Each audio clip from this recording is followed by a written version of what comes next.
నమస్తే. విశాఖ జిల్లా IBP Centurion club అవినీతి అహంకారానికి ఒకప్పుడు మంచి దూరంగా ఉన్నటువంటి క్లబ్, పేరు ప్రఖ్యాతులు కలిగినటువంటి క్లబ్.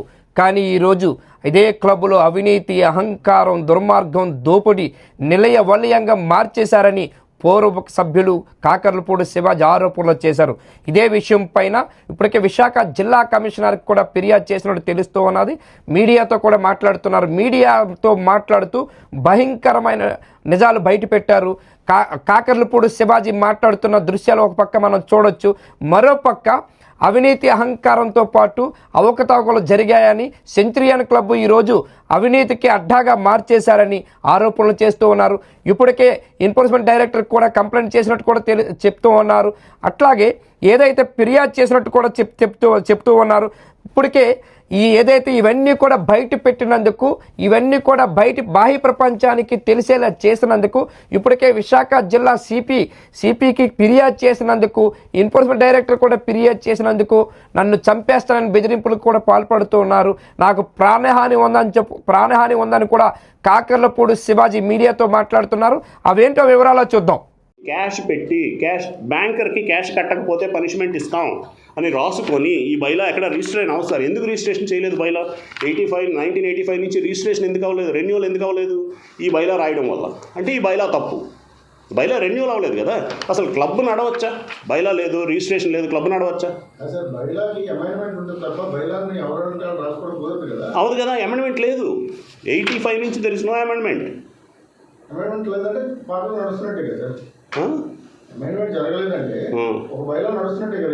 లేదు కాదు సార్. డిస్ట్రిక్ట్ రిజిస్టర్ అదే కదా. డిస్ట్రిక్ట్ రిజిస్టర్ ఇచ్చింది. ఇప్పుడు 1934లో ఒక బైలా ఉంది సార్. ఆ బైలాలో ప్యాకాట్ లేదు. ఆ బైలాలో కార్డ్స్ రూల్స్ లేవు, పనిష్మెంట్స్ లేవు, బార్ లేదు. లేదు. ఎప్పుడు జరిగింది? ఏది జరగలేదు. ఇది వాళ్ళు రాసుకున్నారు. వాళ్ళు రాసుకొని వాళ్ళ బుక్లో వాళ్ళ ఆఫీస్లో పెట్టుకున్నారు. అవదు, చెల్లదు. పట్టుకోవాలి. డిస్ట్రిక్ట్ రిజిస్టర్ పట్టుకోరు. ఎందుకు పట్టుకోరో తెలియట్లేదు. రాజకీయ నాయకులు ఉన్నారా, పెద్ద సోర్సెస్ ఉన్నాయా? అసలు లేదు. రిజిస్ట్రేషన్ అవ్వలేదని ఇచ్చాడు చూడండి. There is no amendments registered. That's what he said.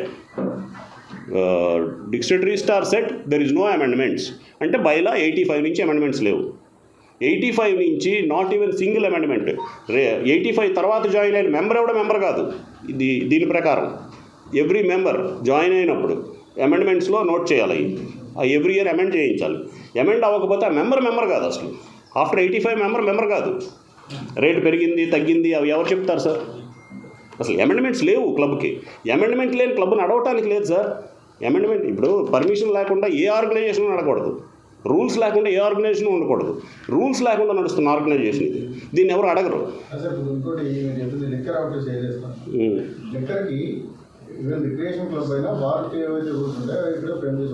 అలా చేయరు.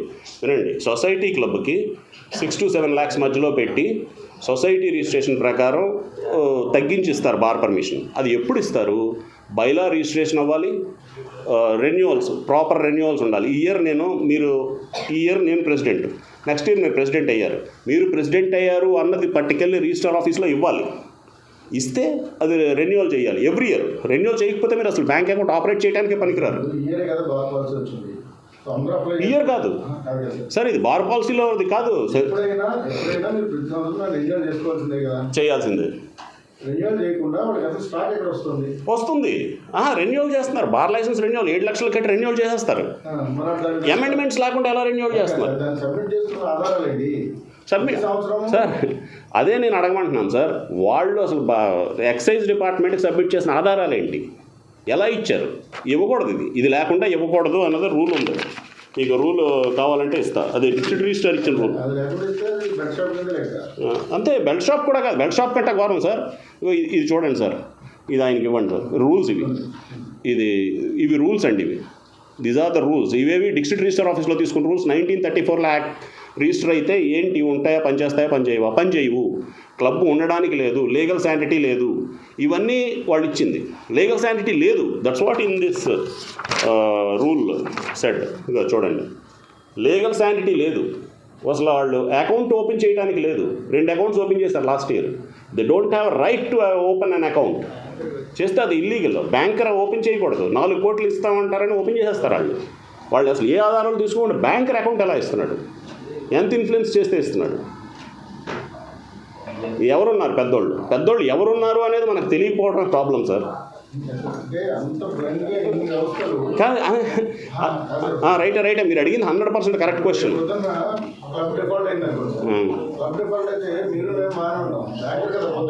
బ్యాంకర్ పోతాడు, ఎక్సైజ్ డిపార్ట్మెంట్ వాళ్ళు పోతారు, డిస్ట్రిక్ట్ రిజిస్టర్ పోతాడు. ఎందుకంటే ఇది లేకుండా క్లబ్ నడుస్తుంది అనే దానికి డిస్ట్రిక్ట్ రిజిస్టర్ కూడా పట్టించుకోవాలి.